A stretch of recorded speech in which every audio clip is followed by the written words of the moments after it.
Settled in the heart of Big Sky country, the city of Great Falls, Montana is surrounded by the majestic Rocky Mountains to its west and the Little Belt Mountains to its east. On an October morning, a man hiking along the secluded banks of the Missouri River stumbled upon several ID cards. They belonged to a young woman. Concerned, he alerted police. Deputies from the Cascade County Sheriff's Department responded to the call. At the river's edge, they found additional ID cards belonging to the woman. Susan Galloway. Police were familiar with the name. 27-year-old Susan Galloway had been reported missing the previous day.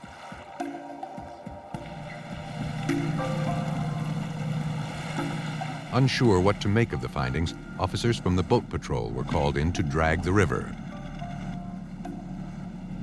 20 feet from shore, they signaled they had snagged a woman's purse.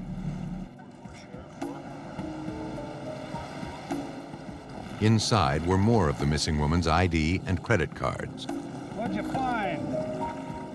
There was also $100 in cash. But there were no signs of Susan Galloway.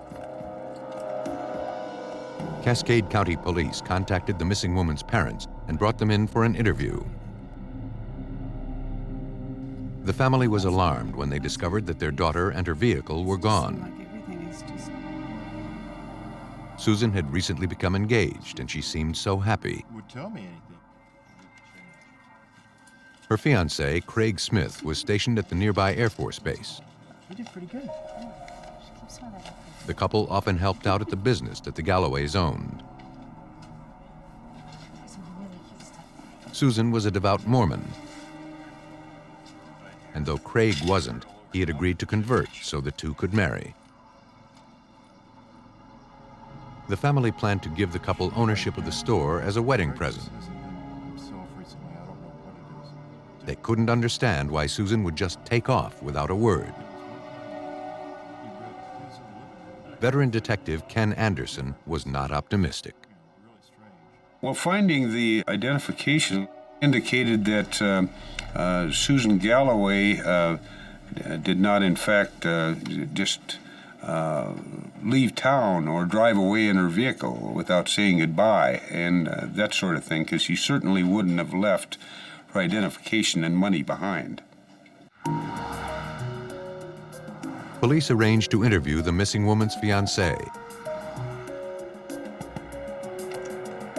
Hello, are you Craig Smith? Yes, sir. Craig Smith had no idea where Susan could have gone. He last saw her the night before she disappeared. After leaving a dinner party, Susan dropped him off at his apartment around midnight. He hadn't heard from her since. The detective was curious about a bandage on Smith's hand. What happened to your hand? He explained that he had accidentally cut himself with a knife. A few hours after Susan dropped him off, he woke up thirsty. He tried to open a frozen can of orange juice, but was having trouble. He grabbed a knife, but it slipped as he tried to pry open the can.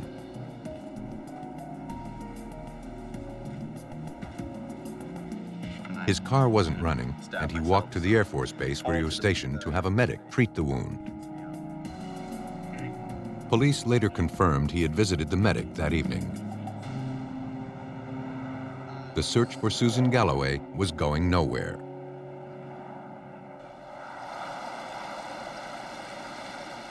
Three days later, a power company employee working at the Rainbow Dam spotted something on a hill across the river.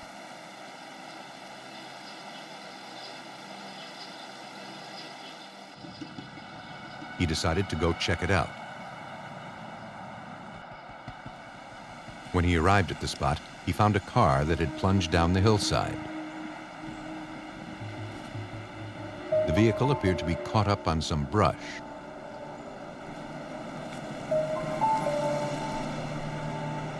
Police and crime scene technicians were contacted and responded to the scene.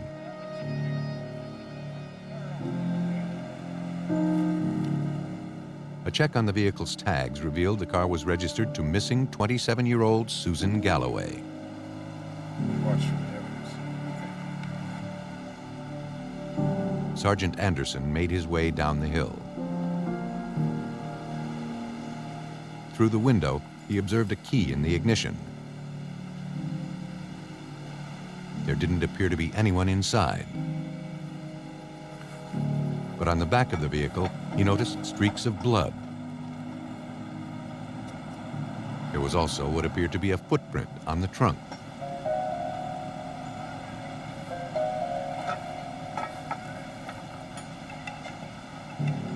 Then Anderson took a closer look inside the car.